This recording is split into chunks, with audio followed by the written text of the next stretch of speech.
Oke, kembali lagi di channel saya. Makasih buat kalian yang sudah mengklik video ini ya. Kali ini masih tentang pertemuan Pak Prabowo dan Bu Megawati. Banyak yang kecewa pastinya, terutama pendukung Pak Prabowo. Kita tahu pendukung Pak Prabowo kemarin melihat Pak Prabowo bukan karena PDIP ya, karena hari itu PDIP tidak di dalam pemilihan hari itu ya. Jadi ada yang sebagian kecewa karena tersebar berita kalau pertemuannya ya membicarakan katanya empat mata, apalagi Dasko yang ngomong. Kita lihat gimana tanggapan dari Opung. Sebelum kita ke videonya, bantu ikuti dulu ini Facebook saya, klik ke Facebook dan klik namanya Reynaldi SB. Kalian boleh ikuti dulu karena itu gratis ya. Kita tunggu lama, kita ke video langsung, let's go. Gimana? Masih ada yang sakit hati sama Bapak Prabowo? Iya. Kayak masih ada ya. Aduh, nggak bisa move on ya. Kau bagaimana perasaanmu, Bung? Sama. Sempat aku marah, sempat sakit hati. Iya. Karena apa? Karena 2 kali aku bikin video merasa yakin aku Bapak Prabowo gak datang, rupanya datang. Iya. Tapi gak boleh apa-apa, dicek ya 2 video sebelumnya ya kan, di ujung-ujungnya kan. Iya. Setelah aku mendengar langsung dari Bapak Jokowi, kalau cuman sekedar omongannya Dasko, aku kurang percaya. Iya. Tapi kalau udah Bapak Jokowi memberikan tanggapan, berarti betul lah itu. Iya. Bapak Prabowo, laporan Pak. Sedikit dulu Pak laporan aku samamu. Ya Pak, itu di kontenku yang kemarin, dari 800 yang komentar, 451 mengungkapkan kekecewanya sama Bapak. Iya. Setengahnya ya. Saya kecewa Pak. Nanti 2029 kita pilih aja yang lain. Iya. Ya, ini Bapak ini sebagai bahan pertimbangan dan juga sebagai bahan evaluasi bagi Bapak Prabowo, bahwa sebetulnya pendukung Bapak mendukung Bapak itu bukan karena ada PDIP di dalam. Betul. Justru semakin ada PDIP di dalam Pak, mereka nggak simpati. Iya. Apalagi beredar foto Bapak berdua dengan Megawati. Bapak, apa nggak ada wanita lain yang mau diajak berfoto? Yang lebih muda gitu loh, yang lebih cantik, yang lebih baik, yang lebih seksi. Kok haruslah Megawati? Iya. Tapi tenang saudara-saudara semuanya, selagi Bapak Prabowo dan Megawati hanya sekedar berfoto, semua aman-aman saja. Kecuali kalau mereka berdua sedang makan nasi goreng, berarti ada sesuatu.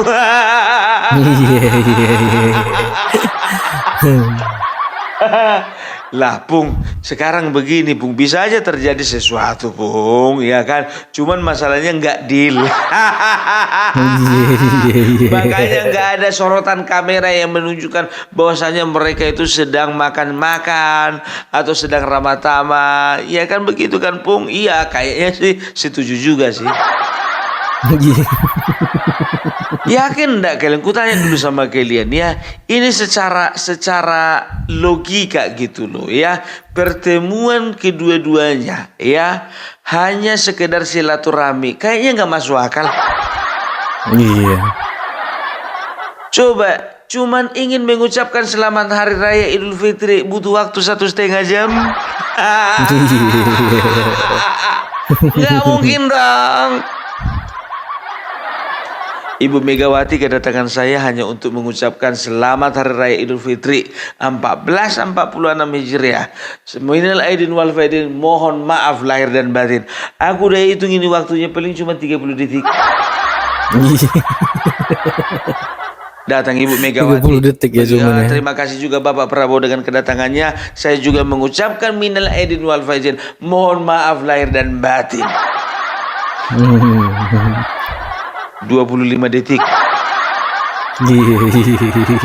Bapak Prabowo ulang lagi. Ibu Megawati, kedatangan kami adalah untuk mengucapkan selamat. Kan nggak mungkin 1,5 jam itu aja. Mau Nggak dibikin mungkin mau juga ya. dibikin pun slow motion ya, tetap nggak dapat waktunya 1,5 jam. Iya.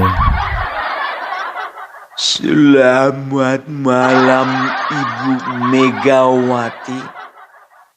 Dengan ini saya dari Partai Gerindra dengan sekjen kita Bapak Ahmad Muzwani dan juga ketua harian kita Bapak Ahmad Sumidasko ingin mengucapkan selamat Hari Raya Idul Fitri 1446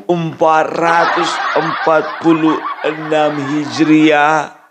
Minal aidin wal faizin, mohon maaf lahir dan batin. 95 detik. Tetap nggak nyampe 1,5 jam. Slow motion loh. Kan begitu, ya kan kayaknya mustahil aja sih. Dan juga begini, yang agak aku membuat curiga, kenapa yang beredar sampai sekarang satu foto, ya? Aku yakin sebetulnya, ya nggak bisa dipastikan sih. Tapi ini asumsiku saja, ya. Otomatis kalau pertemuan penting seperti itu, walaupun tertutup, ya pasti ada dokumentasi dari kedua belah pihak, dari Bapak Prabowo dan juga daripada Megawati. Tapi dokumentasi yang beredar itu hanya dokumentasi dari timnya Bapak Prabowo, dan itu pun katanya Sumidasko yang mengambil gambarnya, kan begitu. Nah sekarang begini, ya, kalau memang ternyata ya ada deal-dealan antara Bapak Prabowo dengan Megawati, ya, dan deal-dealan itu menemui titik temu, aku yakin banyak foto beredar di media sosial. Bukan cuman foto bukan cuman sekedar foto, tapi ada video mereka lagi makan nasi goreng. Satu duduk di sini, satu duduk di sana. Ini video. Nah, Ibu Megawati menyendokkan nasi gorengnya ke piring Bapak Prabowo. Dan Bapak Prabowo mengucapkan terima kasih Bu Mega. Lalu terjadilah perbincangan. Nah, lengkap dokumentasinya itu. Kalau deal.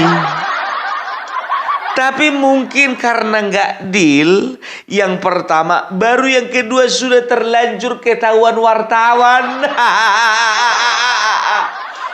Harusnya sebetulnya biar tahu kalian, ini menurutku analisa jurnalistik. Karena sudah ketahuan sama wartawan di luar, mau nggak mau ya dikeluarkanlah satu buah foto.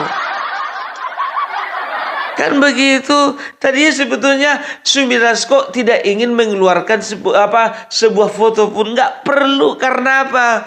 Tertutup dan diam-diam. Ya kan? Ya.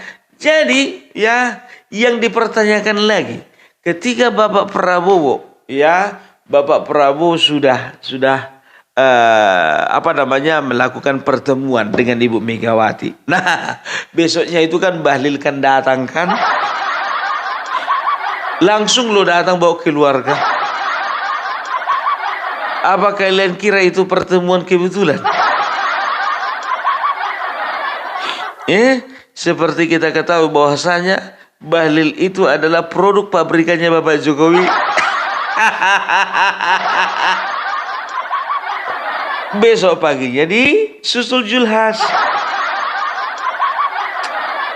Juga sama-sama pabrikannya Bapak Jokowi.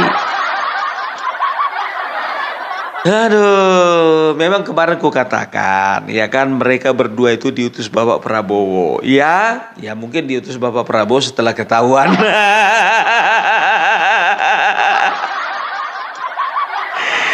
Jadi ya antara dua, ya, mereka diutus Bapak Prabowo atau mereka memang datang oleh karena inisiatif sendiri ya.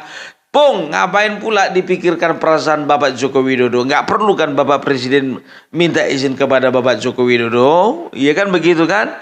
Kalau bagiku jujur saja sebagai seorang sahabat, sebagai seorang teman, sebagai seorang yang menjaga hubungan baik, Bapak Prabowo tidak akan pernah tidak mengkomunikasikan kepada Ibu Megawati. Kok Megawati? Bapak Jokowi ya perihal pertemuannya dengan Megawati ya. Karena apa? Ya Bapak Prabowo tidak terlalu bodoh untuk menyimpan menyimpan atau menutup rapat-rapat pertemuannya dengan Megawati karena beliau tahu pasti suatu saat akan ketahuan. Nah, ternyata nggak sampai satu saat, malam itu juga ketahuan. Ya kan begitu kan ya, apalagi beliau itu seorang prajurit. Aku kurang yakin beliau itu ya mengkhianati pertemanannya dengan Bapak Joko Widodo. Saya nggak yakin ya. Dan juga kita bisa lihat ya, kita bisa lihat respon dari Bapak Joko Widodo ketika ditanya wartawan. Beliau itu datar aja gitu loh ya, nggak menunjukkan keterkejutannya. Artinya apa? Beliau sudah tahu bahwasanya Prabowo akan bertemu dengan Megawati. Yang jadi pertanyaannya begini teman-teman. Makanya aku sampaikan sama kalian, tolong dulu kalian pikir baik-baik dan simak baik-baik. Jangan dulu kita sakit hati kepada Bapak Prabowo ya. Karena apa? Kalau memang terbukti betul ya Bapak Joko Widodo dan juga Bapak Prabowo sebelum pergi ke rumah Megawati ya mereka betul-betul berkomunikasi. Sekarang pertanyaannya, apa yang sedang mereka rencanakan? Ya, apa yang sedang direncanakan Bapak Prabowo dengan Bapak Joko Widodo? Kan begitu. Nah, kita nggak tahu langkah-langkah politik ya. Kita bisa melihat bagaimana Bapak Joko Widodo dulu ya memainkan permainan caturnya ketika dia menjadi seorang presiden. Ingat, kalau misalnya seorang pemain catur ketika dia pensiun, artinya bukan kemampuan dia bermain itu juga hilang. Enggak, kadang-kadang ya kemampuan bermain dia itu justru lebih tajam dan juga lebih luar biasa dibandingkan ketika dia belum pensiun. Karena apa? Karena fokusnya semakin terarah gitu loh. Ya sekarang kan Bapak Joko Widodo kan tidak lagi mengurusi masalah kementerian ini, kementerian itu, kementerian ini, kementerian itu, kabupaten ini, provinsi ini, daerah tertinggal ini, nggak perlu lagi. Makanya beliau itu fokus gitu ya. Apa langkah-langkah politik yang akan mereka lakukan begitu ya. Ya sekarang begini pertanyaannya, untuk apa Bapak Prabowo meminta pendapat dengan Bapak Joko Widodo? Kan begitu kan? Berarti artinya Bapak Joko Widodo cawe-cawe dong. Sekarang begini, selama itu tidak mencampuri urusan pemerintahan, itu nggak ada cawe-cawe. Karena apa? Ini bicara politik. Gitu loh ya. Jadi kita jangan curiga dulu kepada Bapak Prabowo. Ini seruanku kepada teman-teman ya. Kalau misalnya kalian masih sakit hati, kalian masih marah, kalian masih dendam dengan Bapak Prabowo oleh karena beliau menjumpai Ibu Megawati, sudahilah ya. Karena apa ya?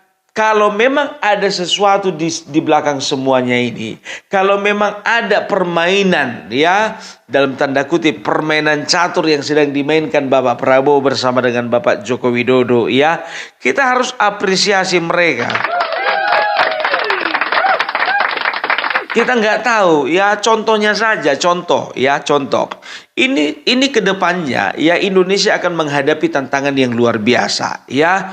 Persaingan perdagangan, belum lagi ancaman keamanan ya, baik dari luar negeri ataupun dari dalam negeri. Kita bisa melihat ya bagaimana kaum radikal ya, orang-orang mantan daripada HTI dan juga FPI ya, sekarang itu mereka sudah berani menyuarakan genderang perang, kan begitu ya. Jadi ancaman dari luar negeri kita nggak tahu juga. Mungkin ya kita sudah bisa lihat, kalau nggak salah itu daerah Jawa Timur ya, itu ditangkapkan kemarin 10 atau sekitar 15 orang ya, yang terdeteksi bahwasanya mereka itu adalah kelompok daripada teroris, kan begitu ya. Nah, takutnya ketika Megawati ya menentukan sikap sebagai oposisi ya, dan dari mereka ini memanfaatkan suasana ya, contohnya misalnya ada masalah mereka protes, ada masalah mereka protes, ada masalah mereka memanfaatkan, katakan mahasiswa, memanfaatkan aktivis, memanfaatkan LSM, kita nggak tahu ya, ini kan asumsiku saja, kan begitu. Nah, ini akan mudah sekali ya dibonceng ya, akan mudah sekali ditunggangi ya oleh pihak-pihak tertentu. Karena apa? Karena seolah-olah mereka itu satu visi, satu misi, dan juga satu ambisi. Itu dia ya.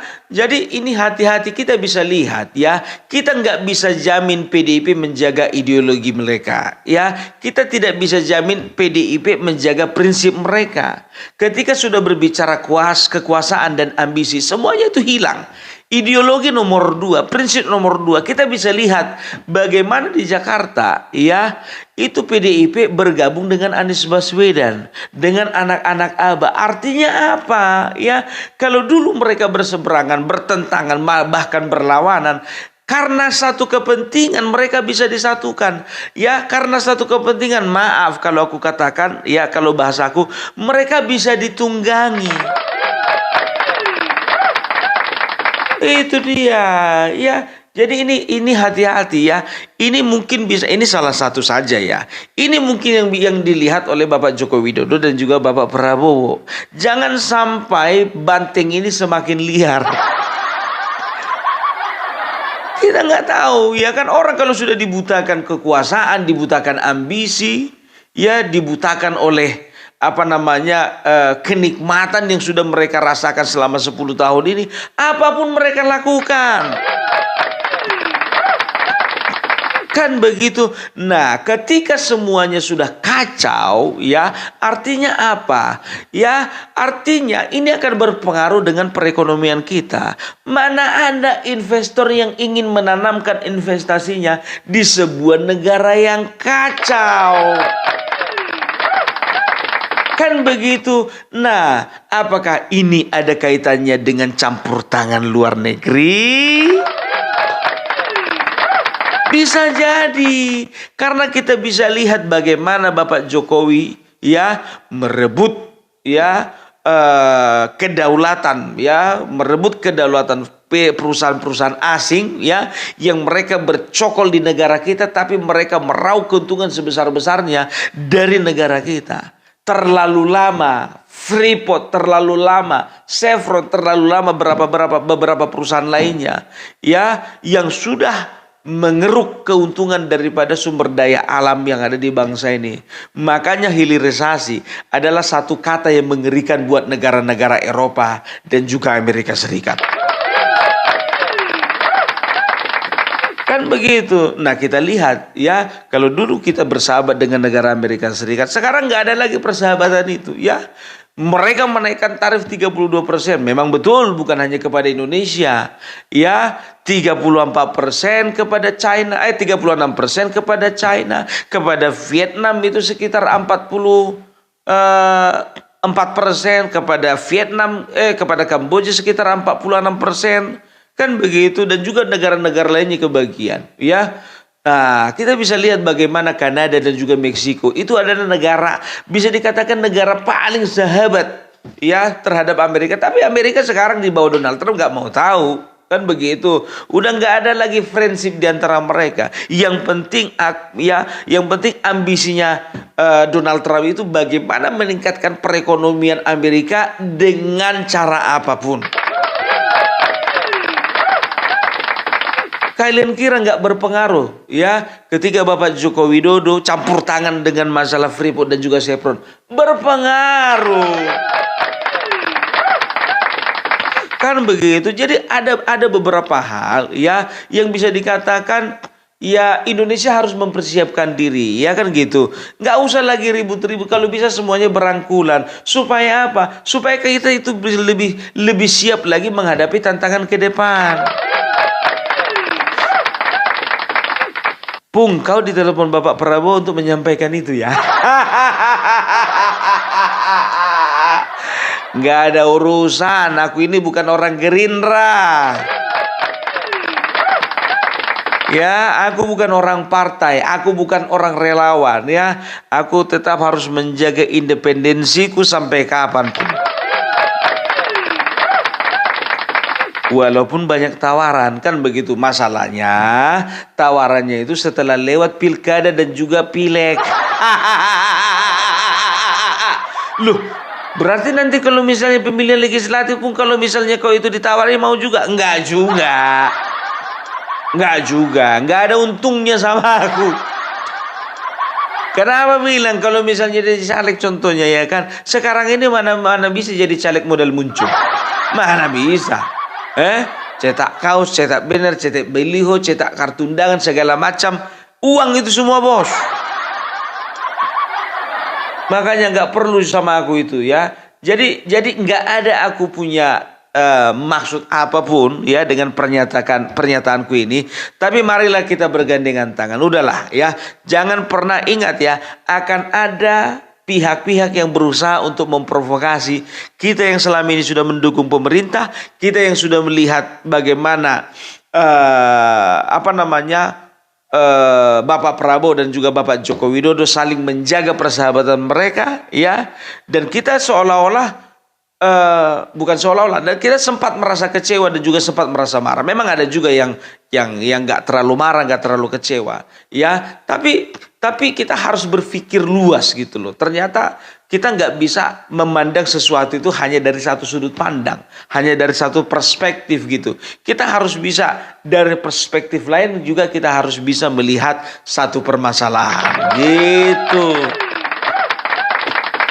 Pandai kali kau pun, lebih-lebih dari anggota DPR bicaramu itu.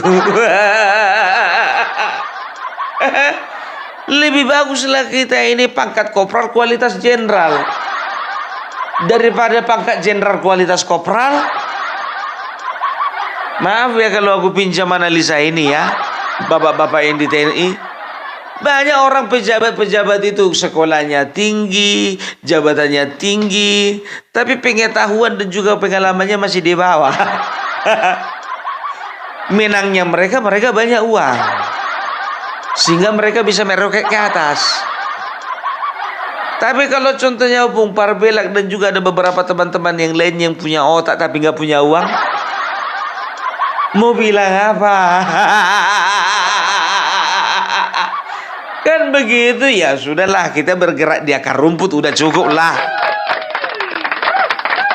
Ya kan, toh juga uang nggak dibawa mati kan begitu, jabatan nggak bawa dibawa mati. Kok sekarang ngomongin masalah mati kau Bung? Ya biar sadar kita itu bahwasanya uang itu bukanlah ukuran. Dan aku itu nggak seperti yang Ernest katakan bahwasanya pendukung 02 itu terima transferan. Nggak ya, makanya ya dia ngomong seperti itu karena dia nggak bisa buka mata lebar-lebar. Maksudnya dia nggak bisa melihat secara luas. Dia kira 02 itu cuman terima transferan aja. Udah dibilang sampai sekarang aku nggak terima transferan. Begitu dia. Ya jadi bisa kita katakan ya bahwasanya ya untuk kedepannya ya Indonesia perlu ya perlu persiapan yang lebih matang lagi. Iya Pung, tapi ngapain pula diajak-ajak kaum nyinyir, kan begitu maunya kita sih seperti itu. Cuman kalau ini tidak dikondisikan atau tidak dijinakkan sama Bapak Prabowo, kan ku bilang tadi ini ada pengaruhnya sama kita.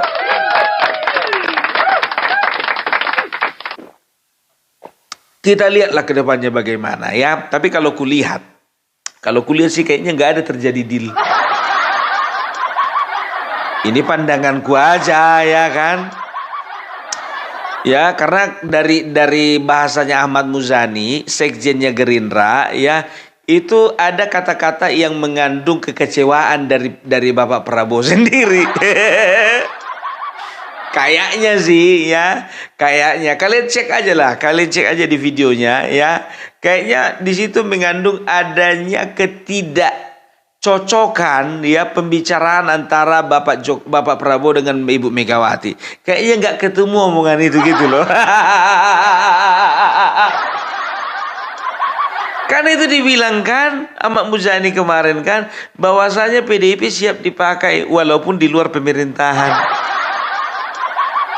Kan begitu yang aku mau bilang sama Bapak Prabowo. Kalau cuma itu jawabannya Megawati, Bapak ngapain capek-capek Pak ketemu sama Megawati?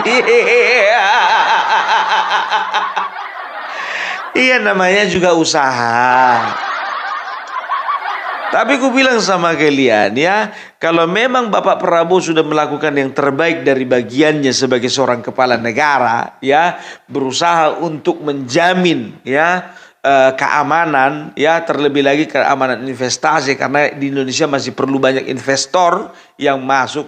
Kalau gara-gara satu dua pihak ya yang kusebutkan tadi memang berulah ya, berarti memang betul-betul ya kita harus hadapi mereka dan rapatkan barisan. Terbalik Pung, rapatkan barisan dulu baru hadapi mereka.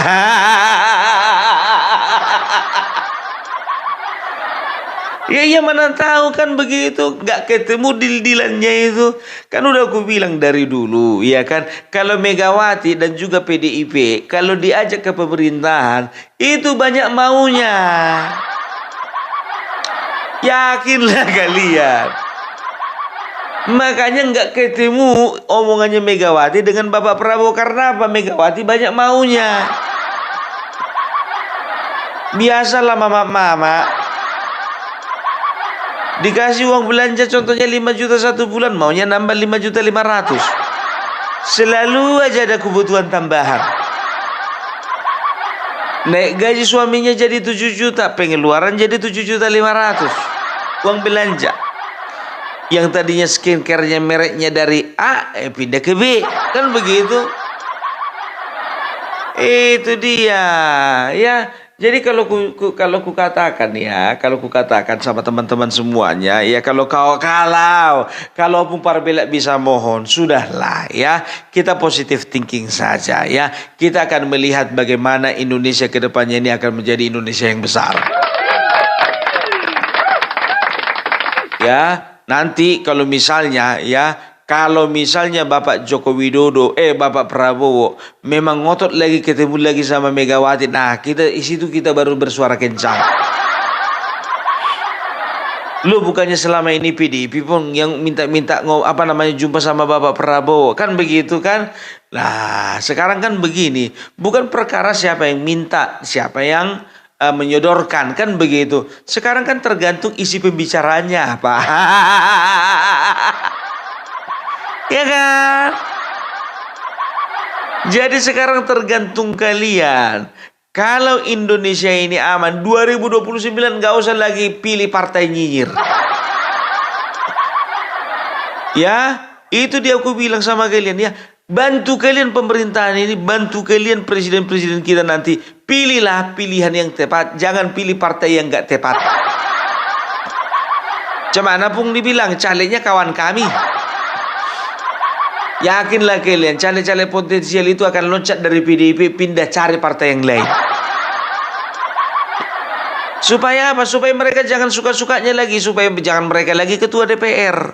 Kan begitu. Jadi poin plus bagi seorang ketua DPR adalah dia itu bisa menentukan ketok palu walaupun bermusyawarah. Tapi yang ngetok palu kan siapa? Ketua DPR. Kan begitu. Kalau bisa nanti ketua DPR dari Golkar.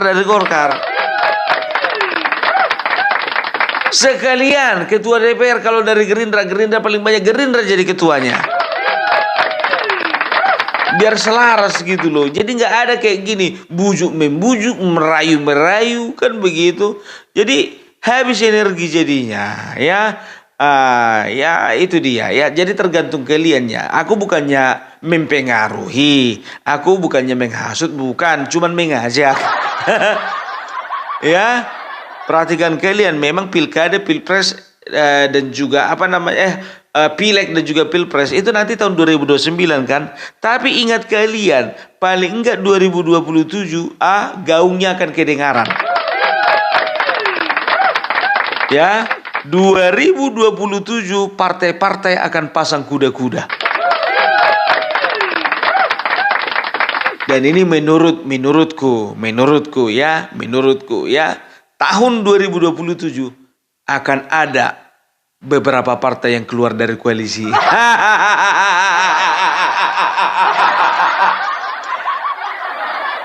Kok tahu dari mana aku, Bung?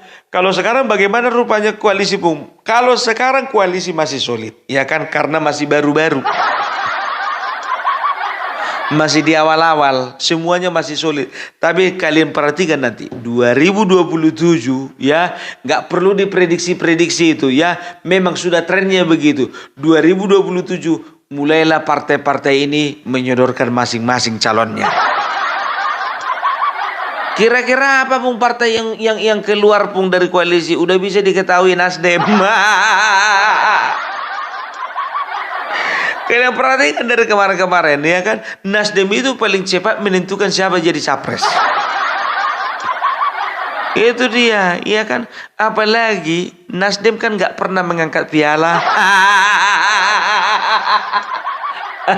PDIP udah, Golkar walaupun udah lama kali penting udah, Gerindra udah, Demokrat sudah. Ya ambisi itu kan pasti dimiliki oleh seorang ketua umum kan gitu. Kepengen dia mengangkat piala gitu loh. Gitu dia. Anies Baswedan bagaimana, Bung? Bisa jadi nanti juga Surya Paloh juga ngusung Anies Baswedan. Nggak tahu juga. Tergantung Anies Baswedan bisa menghimpun kekuatan nggak, kan begitu. Tapi maaf, kalau bicara tentang kekuatan massa harus kuat juga mengenai uang. Aku ketawa kemarin ada video biar tahu kalian, testimoni Mega. Kalau kurasa itu waktu Pilpres kemarin itu kan diwawancara lah ini Bapak Prabowo mengenai kenapa sampai setiga itu Anies Baswedan menjelek-jelekan Bapak Prabowo. Datang Bapak Prabowo, itulah padahal anaknya si Anies Baswedan kemarin nikah, anak saya si Didit itu yang merancang busananya, itu pun nggak dibayar.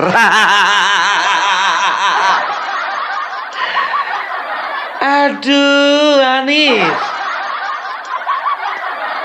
Anies itu perlu kerja keras. Karena apa? Ya karena uangnya nggak ada. Makanya perlu kerja keras dia kalau memang mau ikutan Pilpres. Mainkan lagi isu agama. Paling itu ke situ, itu ke situ. Iya kan? Kecuali kalau dia ada uang bikin partai, dia yakin aku kalau ada uangnya bikin partai itu.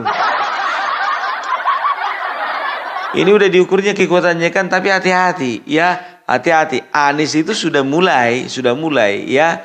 Perhatikan aja gerak-geriknya, berapa kali dia ceramah di mahasiswa. Jadi sekarang dia itu sedang mencari basis massa. Ketahuan kawan Anies. Ya, dia akan berusaha menyusup itu ke kampus-kampus. Dia akan mencari, menghimpun massa dari golongan mahasiswa. Sepertinya, ya kan? Kalau ku tengok gerak-geriknya kan begitu. Karena apa? Kalau cuman modal satu mic sama satu muncung ini, ya itu mahasiswa sekarang itu gampang kali dipengaruhi. Gampang. Kita udah lihat kan bagaimana mahasiswa dihasut kan turun ke jalan ya, RUU, TNI ya, Indonesia gelap segala macam, mulai dari Pilpres kemarin ya sampai sekarang ya, semuanya itu mahasiswa itu kan semuanya hasil daripada hasutan. Ya udah gampang loh, ya gampang kan. Jadi Anies sudah bisa dibaca, oh ternyata mahasiswa di Indonesia ini rata-rata bisa dihasut ini. Nah, udahlah aku masuk lewat mahasiswa lah kan gitu, lumayan ngurangi modal.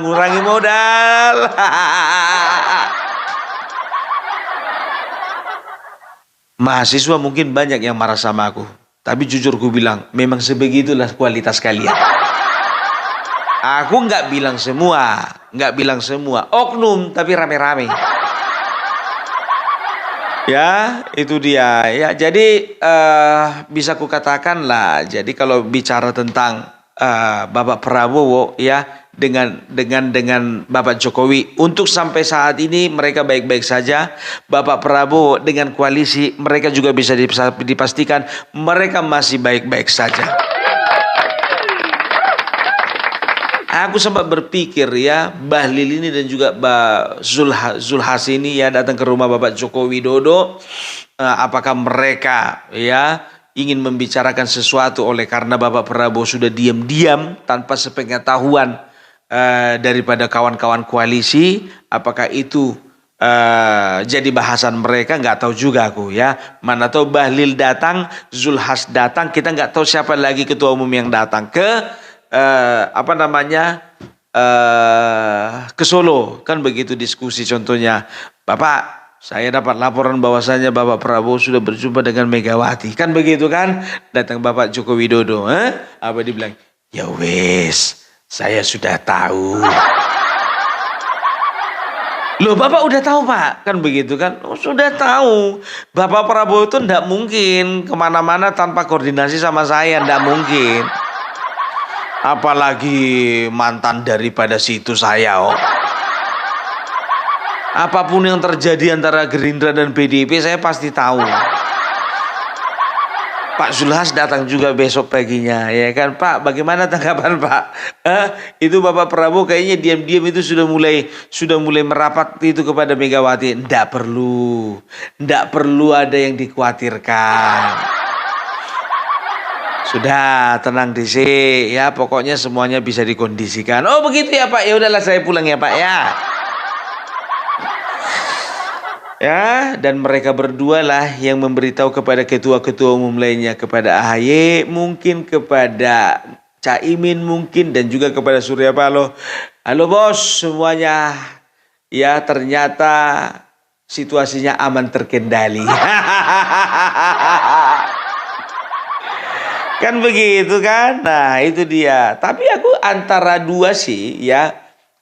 Apakah Bapak Prabowo hanya komunikasi kepada Bapak Jokowi, atau juga Bapak Prabowo komunikasi juga dengan teman-teman di koalisi? Tapi sepertinya tahulah teman-teman di koalisi tahulah ya. Jadi nggak bisa ditutup-tutupi, karena pertemuan ini kan pertemuan yang bisa satu ketika bakalan ketahuan kan begitu ya. Jadi Bapak Prabowo mungkin harus menjaga, bukan menteri-menterinya ya, tapi menjaga teman-teman koalisi. Kita berbicara teman koalisi berarti teman-teman sesama ketua umum partai gitu. Jadi yang ku bilang tadi itu ya mengenai ya Bapak Prabowo dan juga Bapak Jokowi ya sedang merencanakan sesuatu, salah satunya ya untuk menjaga stabilitas dalam negeri sehingga investor masuk ya, sehingga kita bisa dengan gampang dengan mudah menghadapi tantangan ke depannya. Itu cuma satu contoh ya. Cuma satu contoh, dan bisa dikatakan ada hal-hal yang lainnya lagi ya. Ada hal-hal yang lainnya lagi yang bisa menjadi pertimbangan kenapa Bapak Prabowo ya dengan segala resiko yang dihadapinya ya harus ketemu sama Megawati. Kira-kira Bapak Prabowo tahu nggak ya? Kalau misalnya sempat pendukungku tahu, maka mereka akan kecewa. Tahu nggak kira-kira? Tahu ya. Tapi ya itulah dia ya. Sebagai seorang kepala negara, resiko yang dihadapinya itu nggak pernah kecil, selalu besar. Oke, jadi itu dulu perkembangan ya. Jadi untuk kedepannya ya, yang saya harapkan, yang Opung Perbel harapkan kepada teman-teman semuanya, sudahilah sakit hati kita. Ya, dewasalah kita di dalam berpikir, dewasalah kita di dalam berpolitik, dewasalah kita di dalam bernegara. Ya, jangan mau dihasut. Kita akan dengar nanti Rocky Gerung, Refli Harun ya. Setelah itu dari PDIP ya, yang akan mencoba memanas-manasi suasana ya. Jangan pernah dengarkan mereka. Ya, kita rapatkan barisan, kita hadapi mereka semua. Yes. Oke. Jadi itu dulu dari Opung Perbelak. Salam NKRI. NKRI harga mati.